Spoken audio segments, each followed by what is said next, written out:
Ça y est, les premiers joueurs de l'équipe de France sont arrivés en fin de matinée dans les Yvelines, à Clairefontaine, pour le stage de préparation à la Coupe du Monde de football. Vous entendrez dans quelques instants les premières réactions de Didier Deschamps en conférence de presse. Bonsoir à tous et bienvenue dans le 7-8 Sport. C'est parti pour 26 nouvelles minutes de direct et on passe tout de suite évidemment au titre en images de cette édition. Le Vélodrome de Saint-Quentin-en-Yvelines accueillait ce jeudi la Coupe de France de la course à l'américaine. L'occasion de découvrir cette épreuve sur piste par équipe est très stratégique. Depuis quelques années, les sportifs de haut niveau utilisent de nombreuses méthodes innovantes pour récupérer entre les compétitions comme la cryothérapie.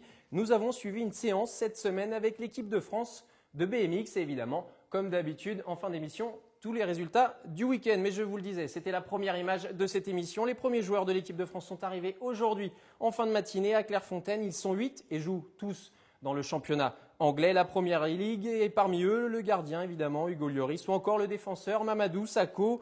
Les autres joueurs arriveront à partir de mercredi et ce jusqu'à ce week-end. Et un début de stage qui a vu le forfait de dernière minute de Steve Mandanda, le gardien de l'Olympique de Marseille, ne participera pas à cette Coupe du Monde au Brésil. La réaction du sélectionneur Didier Deschamps au micro de Patrick Jacques de Dixmude. Je suis triste pour lui, ses camarades aussi. C'est des choses qui peuvent arriver malheureusement. Et là aujourd'hui, voilà, c'était injouable pour lui de pouvoir espérer être disponible par rapport à ce qui nous attend. Donc, Allez, on passe tout de suite à notre page sport universitaire.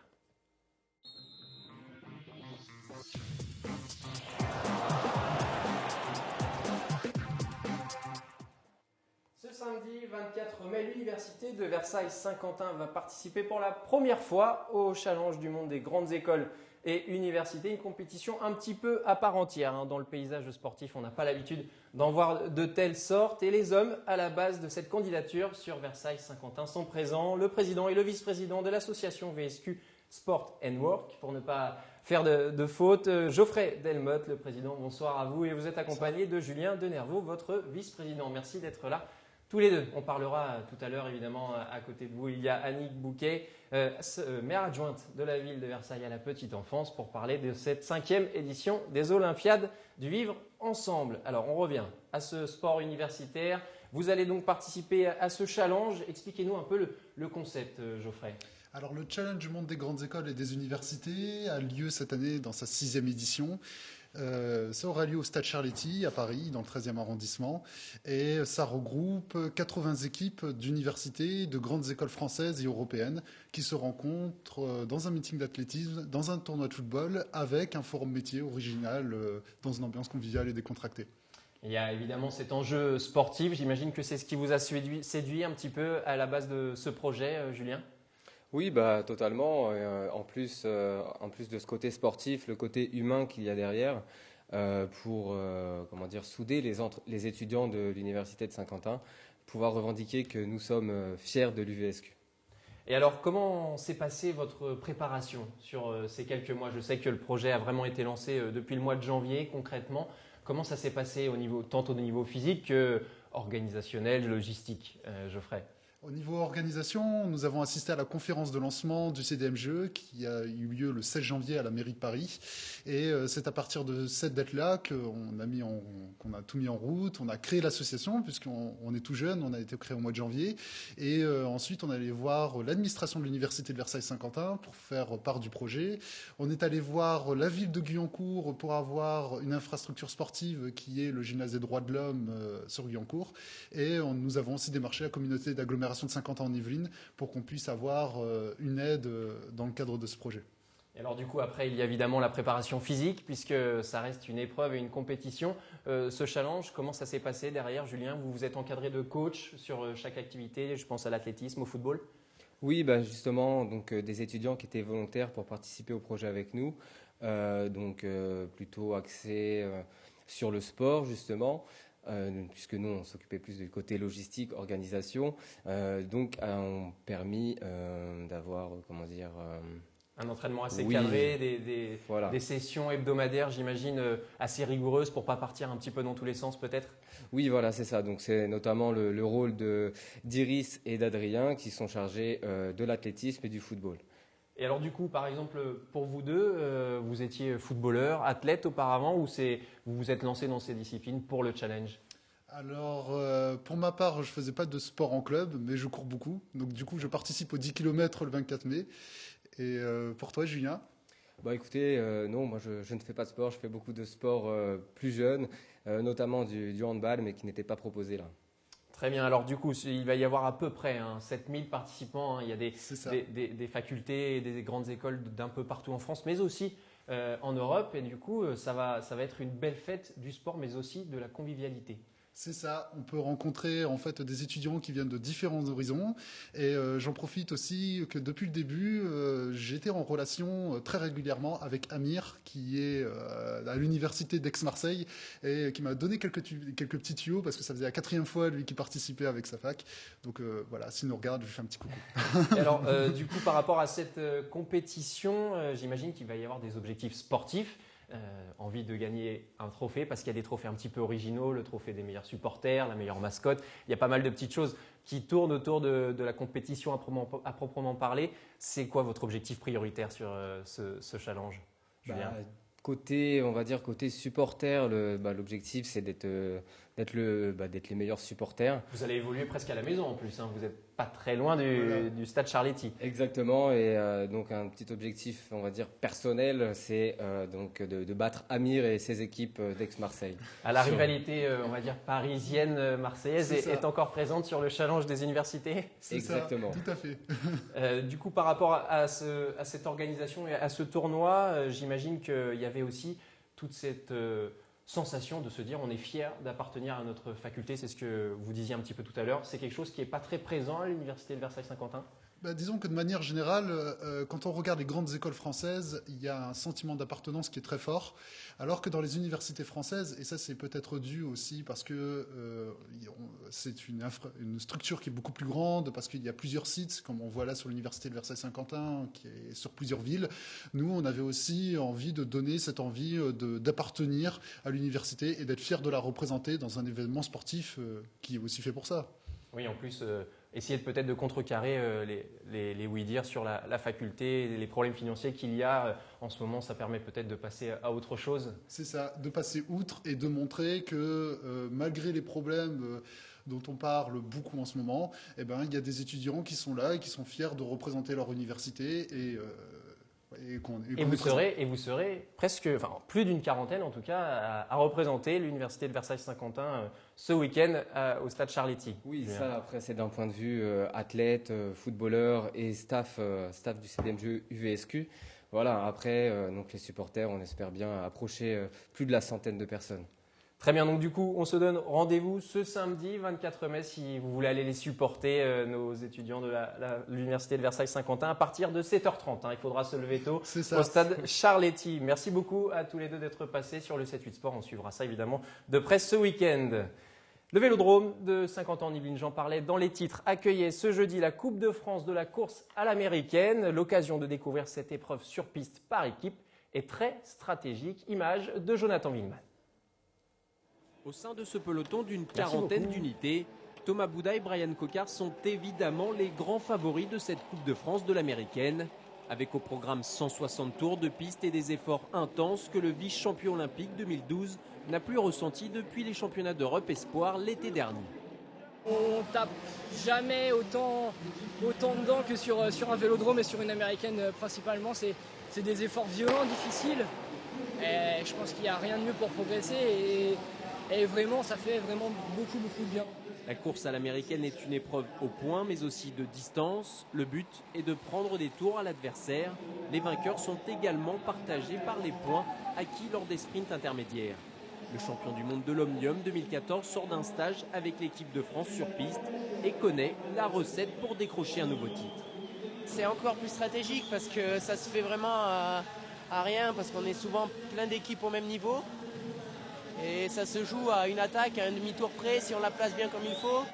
Thomas Bouda et Brian Cocard vont rapidement placer une attaque décisive. Après 30 passages, l'équipe des Pays de la Loire reprend un tour au peloton et s'assure la victoire à plus de 50 km/h de moyenne. Les deux prodiges s'imposent finalement avec 3 tours d'avance, de quoi faire respectivement le plein de confiance avant les championnats d'Europe sur piste et le Tour de France. Allez, on passe au rugby féminin et ce mercredi, le Rugby Club de Versailles organisait un tournoi de rugby à 7. Une initiative à l'objectif très clair, démocratiser la discipline chez les demoiselles au bord du terrain pour TV Fil, Olivier Maniscalco et Jérémy Ebras.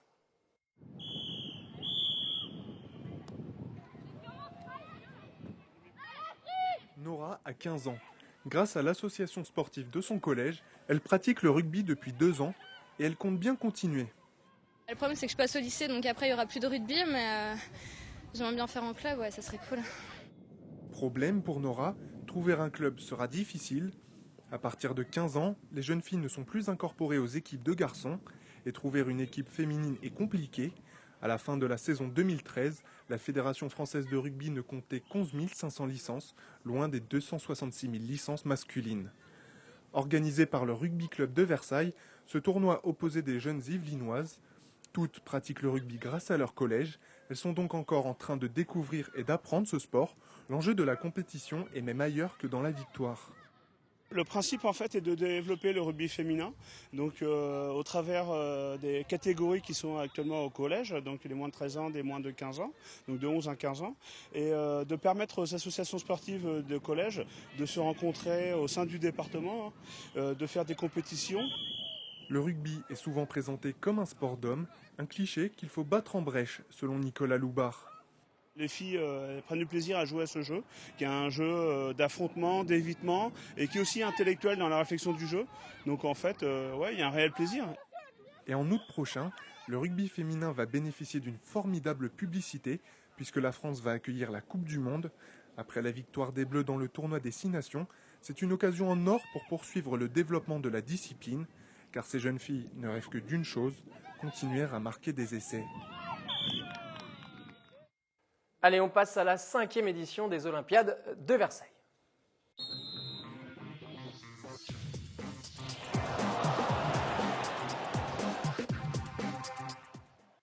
Cet événement est décidément maintenant vraiment admis et complètement incorporé dans l'agenda sportif de l'année. C'est évidemment les Olympiades de Versailles, cette 5e édition qui est organisée notamment par Annick Bouquet, la nouvelle maire adjointe à la petite enfance de Versailles. Bonsoir à vous, merci d'être là. Tout d'abord, pour rappeler un petit peu le concept des Olympiades pour les téléspectateurs, expliquez-nous un peu comment ça va se dérouler ce week-end, ce samedi. Alors ça se passe sur toute la journée, donc on accueille toutes les personnes, quelles qu'ils soient, de tout âge, sous toutes les formes, non valides ou valides. Et ils ont le choix de participer à différents ateliers très divers. Alors le matin, il y a la piscine et l'équitation, je le spécifie parce que ça a lieu que le matin.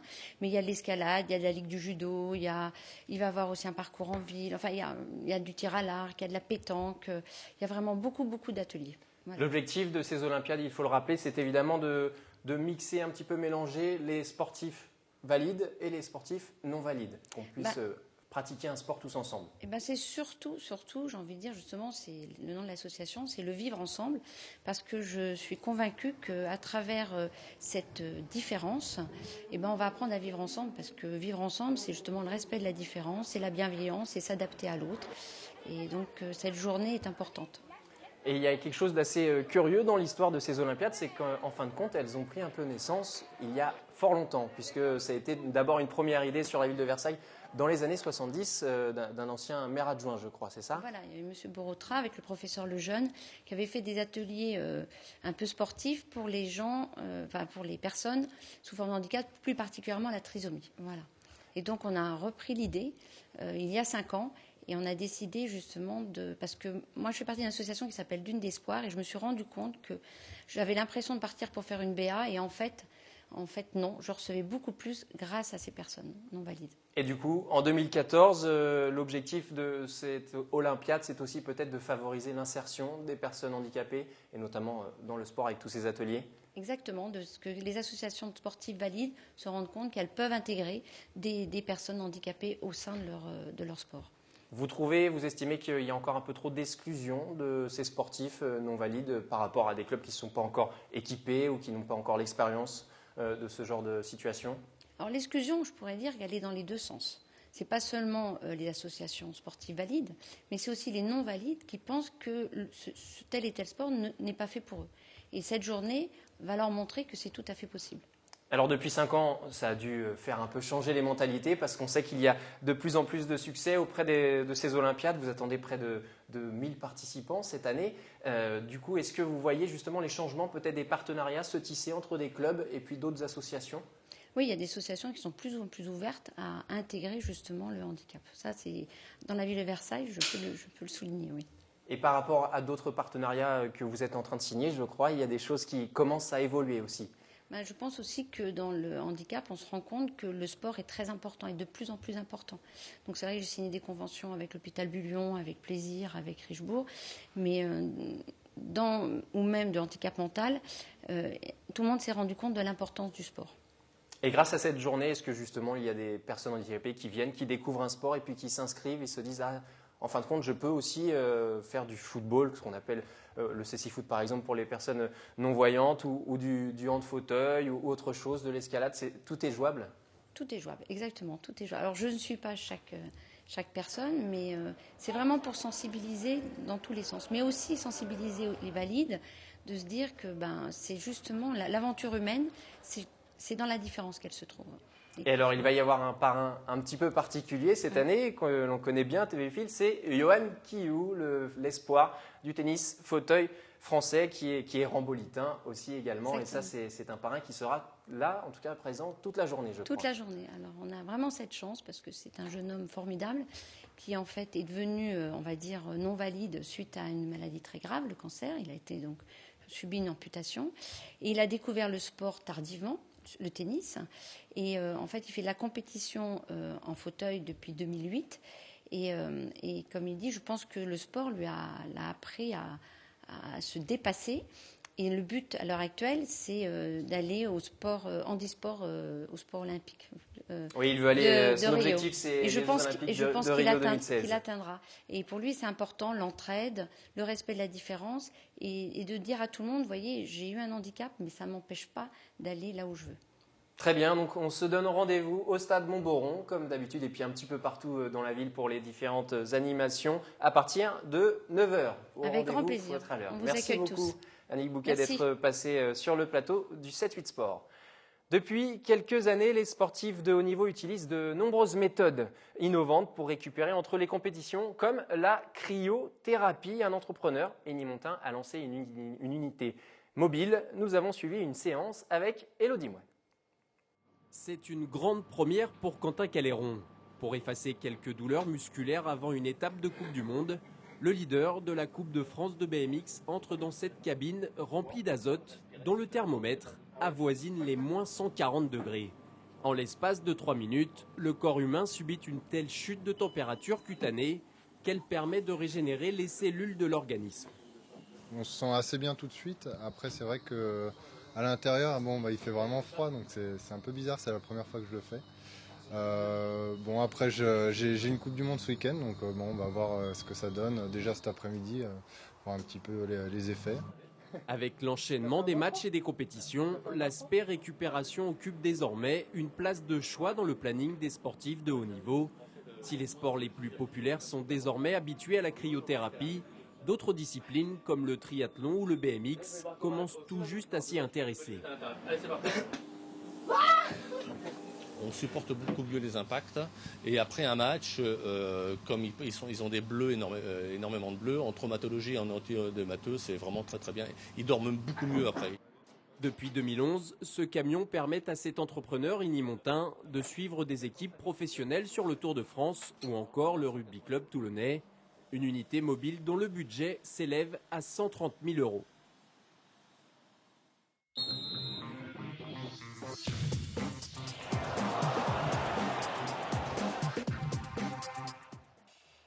En rugby, Plaisir a un pied en 8e de finale. Ce dimanche, les Plaisirois se déplaçaient sur la pelouse de Chartres. Et pour le match aller des 16e de finale de Fédéral 3, les joueurs de Philibert se sont imposés 10-3. De quoi préparer sereinement le match retour ce dimanche à Plaisir. Pour rappel, en cas de qualification pour les 8e, le PRC validerait son billet pour la montée en Fédéral 2. En foot US et de 2 pour les Templiers pour la deuxième journée de poule de Ligue des Champions. Elancourt s'est imposé face aux Pioneers de Barcelone 34-16. Un succès qui permet aux Templiers de se qualifier pour les phases finales les 11, 12 et 13 juillet prochain. En football, fortune opposée pour Trappes et Guyancourt. Si Trappes a été étrié 5-1 à Saint-Ouen-l'Aumône, le SG recevait ce dimanche le 9e, Saint-Maur, concurrent direct pour le maintien. Et vous le voyez, Guyancourt s'est incliné 2-1 et cette 11e défaite de la saison complique sérieusement les affaires de l'ESG. Le club est à nouveau relégable à la 11e place avec 39 points à 2 longueurs du PEC et à 3 de Saint-Maur. Et cela avant un déplacement qui sent le soufre ce week-end sur la pelouse du 8e l'UJA Maccabi Paris ce dimanche. Toujours en football, division d'honneur, 2e défaite consécutive pour Versailles qui s'est incliné ce dimanche sur la pelouse des Lilas, 2-1. Les joueurs de David Giguet conservent tout de même leur 4e place au classement général. En handball, après sa 5e place lors de la seconde phase des championnats des moins de 18 ans, championnat de France, Plaisir était reversé en phase finale d'excellence et accueilli les 8e de finale ce week-end. Opposé à l'Alliance Sud, Bretagne, les Plaisirois en noir ne partaient pas favoris. Pourtant, à la pause, ils rentrent au vestiaire avec seulement un but de retard, 14-15. Et c'est dans les ultimes minutes de jeu que les joueurs d'Alexandre Taillefer, poussés par leur public, forcent la décision et s'imposent finalement d'un tout petit but, 31-30. À l'extraordinaire, nous on est un tout petit club, on évolue en région face à une entente en bas Sud-Bretagne qui ont leur meilleure équipe en N1. Déjà nous on était super heureux de finir meilleur 5e et de pouvoir recevoir chez nous. Vous avez vu le public qu'il y a, il est extraordinaire. Et c'est ce qui nous permet de gagner le match à la fin d'un but, alors qu'on menait d'un but à la mi-temps et qu'on a été mené quasiment toute la seconde mi-temps, sauf les 5 dernières, on est repassé devant. Donc moi je suis très fier de mes joueurs et il y a eu une abnégation incroyable. Et il faut croire qu'entre la nuit de samedi à dimanche, les Plaisirois ont bien dormi puisqu'ils se sont à nouveau imposés en quart de finale face à Cernay ce dimanche, encore par un tout petit but d'écart, 27-26. Plaisir affrontera donc Vénissieux en demi-finale le 31 mai prochain à Perpignan. Du handball féminin, on passe chez les femmes. Et pour le compte de la 22e et dernière journée de National de Montigny se déplaçait à Reims. Mais les Illimontaines n'ont pas terminé la saison sur une bonne note. Elles s'inclinent 25-24 et terminent donc cet exercice 2013-2014 à la 6e place. Vous allez le voir au classement, cela s'affiche. Voilà, les Illimontaines donc 6e au classement final. Une dernière info et encore une belle moisson de médailles pour Yann Dujarrier. Vous nous l'avions fait découvrir à l'automne dernier. Il continue sa moisson de titres, le rollerman. Après la couronne européenne sur piste, le Véliséen qui concourt également sur les rollers, vous le voyez à l'image, est devenu ce week-end champion de France sur le kilomètre. Décidément sa spécialité. Pour le plaisir, Yann Dujarrier a récolté l'argent sur le 500 mètres. En baseball, 5e journée de Division 2, Montigny se déplaçait sur le terrain du pôle France et chaque équipe a eu son match ce dimanche. D'abord Montigny le matin qui gagne 8-4, puis le pôle 10-9. L'après-midi, les Cougars restent 2e de leur poule avec 7 victoires en 10 matchs. Et un grand merci à Charles-Élie Froidevaux pour ces nouvelles infographies que vous avez pu découvrir ce soir. On se retrouve évidemment la semaine prochaine. C'est la fin de cette édition. Je vous souhaite quant à moi une excellente soirée sur TV Film.